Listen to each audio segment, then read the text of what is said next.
NNRG.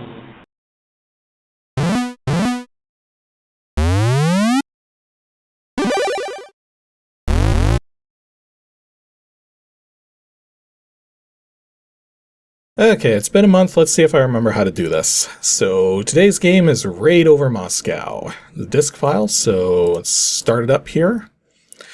So I did have to look up the manual for this one because this one's quite complex in terms of what you do through it. It's like another one of those games where it has like different stages, and each got flashing, and each stage has very different dynamics and controls compared to the other stages. So we'll see how it goes. Okay, and we've got a remember logo this time. Looks like +4, so it looks like there's 4 trainers for this one. Oh, it says that there's documents. Okay, but I had to look up a manual for this. Okay, well, let's just move on. Wait, 1997? Okay, it looks like maybe this was a later remember release, or I don't know. Because, again, I'm not very familiar with all these different cracking groups and everything. So, 1997 for their 44th release? I don't know, that just seems weird to me. Anyways, move on. So, are we going to get documents? I didn't think there were documents with this one. Yeah, it's just going into a title screen here. Raid Over Moscow. Access software, all rights reserved. And yeah, this game was from '84. So we got return to display game scenario, / to start program, shift to stop scroll. So let's do return. And I believe it starts scrolling it up here. Yeah, the time is the near future, at least in '84. Over the years, the nuclear freeze movement in the United States and Europe finally gained sufficient support to force the United States and Soviet Union to sign a comprehensive disarmament treaty. This SALT IV treaty, or SALT IV, signed 3 years ago, requires that both countries dismantle all nuclear weapons. The U.S. has dismantled its entire arsenal and is in the process of replacing those weapons with a defense network of 12 laser-firing satellites and 4 space stations equipped with stealth aircraft. Well, wait. Okay, you hold shift to stop it. How do you... That doesn't make sense. Aircraft from space stations? What? You can't fly an aircraft from a space station. It doesn't work that way. Okay, and it says there's other things under construction. Shuttle launches to place the satellites in orbit will begin within the next few months. Since the signing of the treaty, the Soviets have gradually fallen far behind the US in their plans to install a new defense system. While complying with the treaty and dismantling their existing arsenal, they refuse to be placed in a position of vulnerability. In order to maintain their strategic advantage, they have secretly hidden nuclear arsenals deep within 3 of their major cities. That seems like a dumb idea. Meanwhile, in the Persian Gulf, a recent coup in the pro-Western country of Saudi Arabia has left that region extremely unstable. The Soviets have sent in troops trying to ensure a pro-Soviet government. As U.S. troops move to help the Saudis, the Soviets launch a nuclear strike against the U.S. and issue this ultimatum. If the United States does not pull its forces back immediately, the Soviet Union will be forced to detonate the missiles on impact. Holy jeez.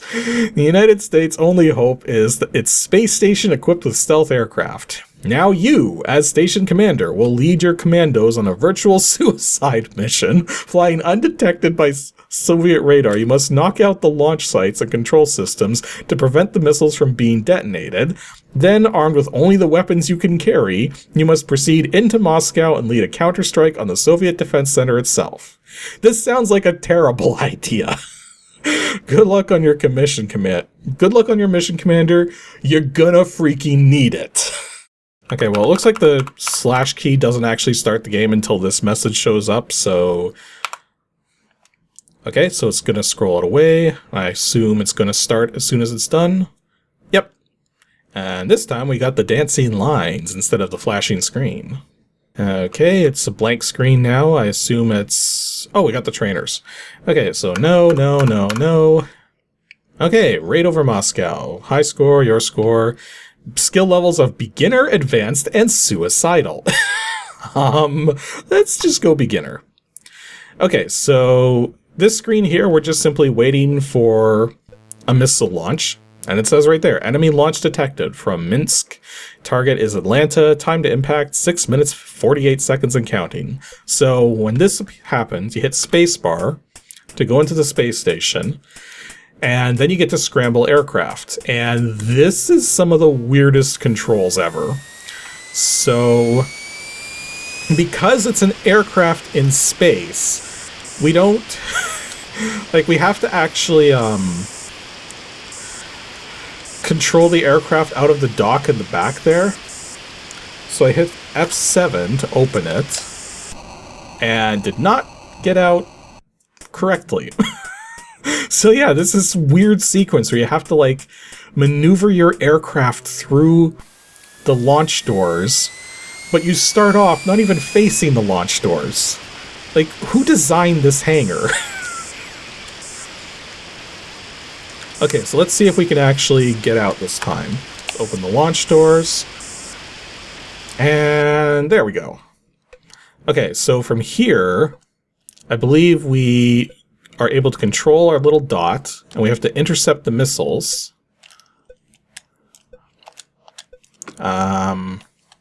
Right? I can't seem to... Well, the spacebar just brings me back in here to launch more aircraft. Well, you know what? We'll launch another aircraft. We might as well. So we got another one out there. So this way we have multiple aircraft out in case we need it. Like, I mean, I thought the idea was you had to just intercept the missiles and take them down, but I'm guessing that's not it. Oh no, wait, that's right. What you have to do is you have to go into the atmosphere and actually attack the launch site.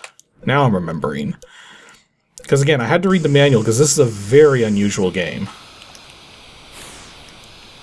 And now it's basically like Zaxxon. So you can move... Whoops. Okay then. So yeah, you can move side to side. You got missiles flying overhead. And I'm not entirely certain, like, exactly what we're trying to shoot here, but... Okay, that was weird. And that was both my aircraft, so it looks like I gotta launch another one.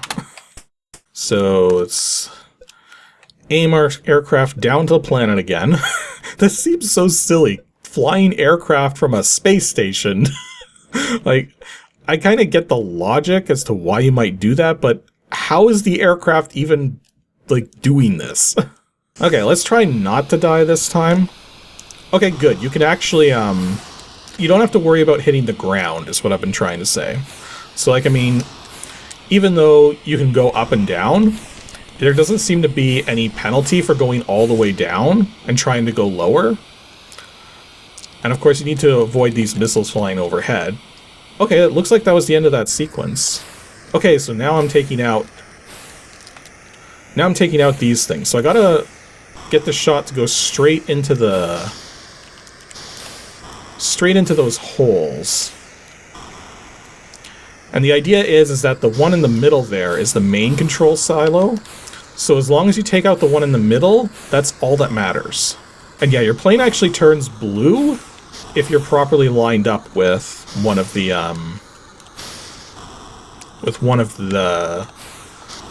one of the smaller silos at the back. So I think I had it there. The problem is that these aircraft keep coming in from the side, so it's making it... Okay, there we go. So now we can go for the one in the middle here. I'm not sure if you have to hit the...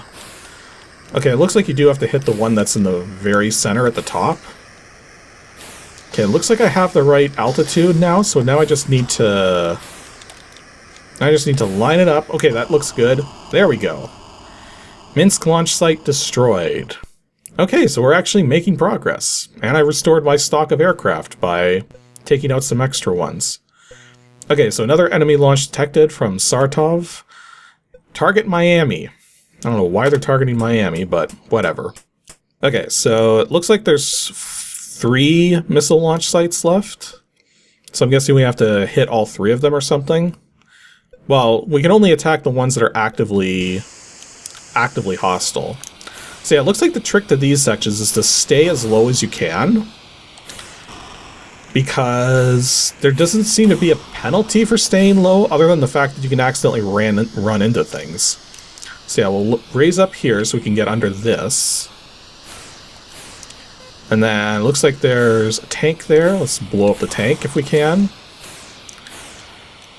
Can we actually get the... Oh, we can get all of those things. So now we get to this section again. So gotta aim our shots to get the little towers taken out. Okay, let's go for this one next, because this one is really hard to go for. Okay. Like, it's hard to go for because the enemy aircraft always seem to appear from the left side of the screen, which means they always get in the way of trying to hit it. Okay, I've got the height right, so let's line it up. There it goes. Saratov launch site destroyed. Okay, so now we're just waiting for another launch to occur, which, there it goes. Leningrad this time, so hit spacebar. So yeah, you basically go through this motion several times, but I know from reading the manual this is not all there is to the game. So I think I'm going to skip ahead a bit, since we know how this goes now. And I'll show you all what happens when we actually get to the part that's different from this. Actually, one thing I do appreciate is there does seem to be some level of three-dimensionality going on with these sections here. So like, if you could actually go behind objects. You don't have to worry about slamming into their hitbox just because the hitbox is two-dimensional, if that makes any sense. Okay, just have to destroy this one now. There we go. Okay, Leningrad launch site destroyed. So the question is, oh, we're already just approaching Moscow now. Okay, just going right to it. This looks like the same approach as before. I wonder if these approaches ever change at all, because so far it seems to be the exact same approach every time. By the way, something I should point out about the controls in this section here, even though it's two-dimensional, going left to right, you use right to go down, left to go up, and then up and down affect your lift as if you were in an airplane. So it's a little funky like that, but at least I understand why they did it that way. Okay, so here's the next section, because now we got to assault the palace here. So the idea is we have to adjust our rocket aim, and we've got to open those like doors at the side there, as well as take out the tank if possible. Okay, we took out the tank. Let's see if we can get the doors now.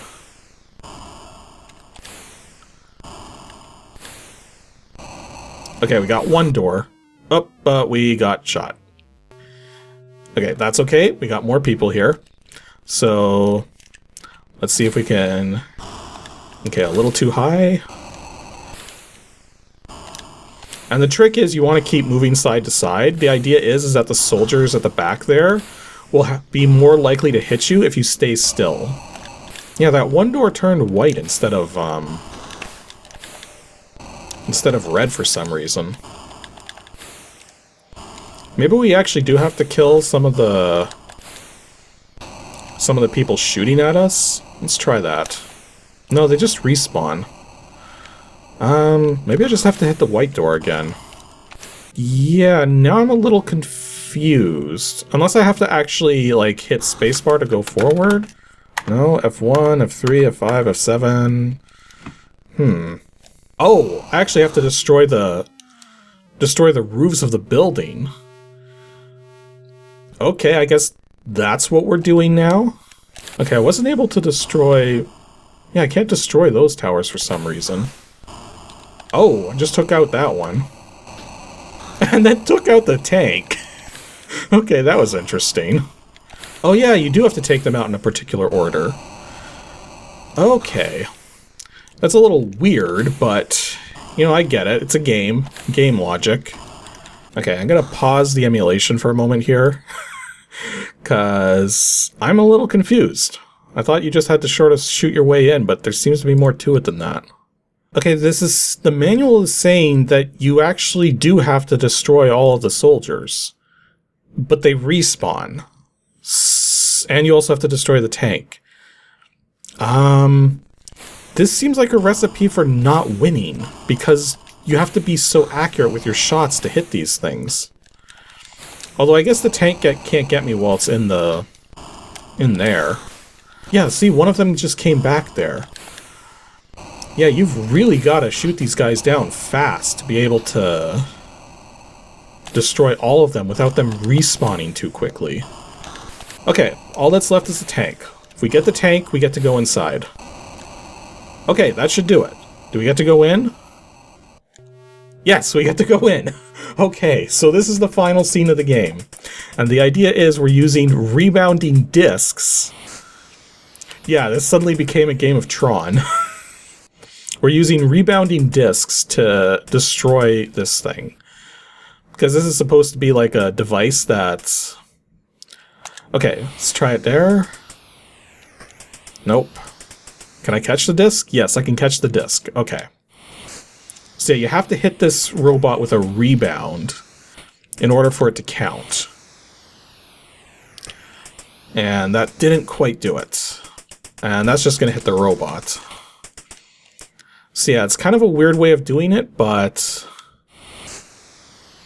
Okay, is that going to do it? Yeah! Got the robot. Oh, we need to hit it again. Okay, let's try to hit it again. Yeah, it's kind of weird that the way this works, you don't actually, Oh, he's suddenly returning all the way up to that corner. The way this works, you don't actually have a perspective on your shots. There's only perspective on the actual scene. But at least I was able to get the robot there. I'm not sure how many times I have to hit it, though. Oh, I just noticed the robot's getting faster every time I hit it. Now, it doesn't always stop at each of these holes. Now, it stopped that time. But, yeah, it doesn't look like there's enough time to... Okay, let's see if we can actually get it. No. And yeah, the idea is this is supposed to be like a reactor core. And this robot is supposed to be like monitoring coolant and everything. So the idea is the more times we interrupt it, the more likely it will, more likely the reactor will overload. Not sure how many more times we gotta do this, but this should get him. Yeah, warning, reactor unstable. Estimated time to core meltdown, 1 minute 55 seconds. So we could stick around. I don't want to. How do we leave? Also, I just noticed you can actually, angle your shots.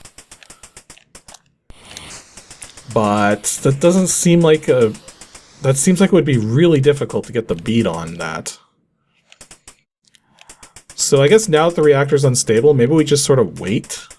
I mean, one way or another, this place is gonna explode in 1 minute. So either we get out and survive, or we still save the world and we just don't survive ourselves. So, you know, either way, we've done good, I think. Okay, this is the easy shot to make. So naturally, I mess it up. Okay, well, the robot's about to go back to the back section there. Still missed it. Well, like, I mean, we got 15 seconds, so we're about to go thermonuclear here. So 10, 9, 8, 7, 6, 5, 4, 3, 2, 1, boom. Where's the boom? There's the boom! API UPI in heavy fighting today. US commandos destroyed the Soviet Defense Center in Moscow. All pilots were lost in action. Okay, so it looks like I didn't survive. Yeah. I'm not sure if there's a way to actually... You know what? Let me pull up the manual again, because I have quick access to it right now. So maybe there's a way to get out? Okay, so it looks like it's not just bonus time. Once the estimated time to critical mass, I thought it meant core meltdown, is started, the idea is you have to destroy the robot before you're able to escape. So you just have to keep hitting the robot. So either you destroy the robot in time and escape, or you don't, and you kind of blow up with the building. And actually, this is a good time to point out that the game is in demo mode right now. And something I read in the manual for this game is kind of interesting in that because there's so many different scenes in this game, the way the demo mode works is that while it's playing through the demo, first of all, that was a terrible attempt to get out of the hangar, although they gave him some planes out there anyways. But yeah, right now the game's playing on its own. But at any moment, I can press a joystick direction and I have control now. Yeah, so the game is intentionally designed to allow you to take command at any point in time in the demo, just as a form of practice. Which I find kind of an interesting way of doing things. Well, I guess the important thing to note is that the game is not in demo mode anymore, so I guess if I wanted to... I think it's the control key you gotta push to reset it back to... okay, I think that was the pause key. Okay, I pushed something because everything just went strange. Okay. I think this is where we're gonna call it. So that was Raid Over Moscow. This is actually a pretty decent game, all things considered. It's very awkward just getting used to the way the controls are and the fact that you don't really get a lot of feedback as to what you're doing. But at the same time, the game isn't overly punishing. So, it's giving you so many lives to deal with in terms of getting to the locations and getting things shot down, and you get more extra lives just by going for bonus targets. So it's the game is easy enough to play, despite the fact it's very weird to control at first. But, you can get used to that kind of stuff and everything. So I know we were only playing on the beginner skill, but I imagine as you go up in the skill level, it just gets more difficult and you just got to be better at the game to survive. So, you know what? It works.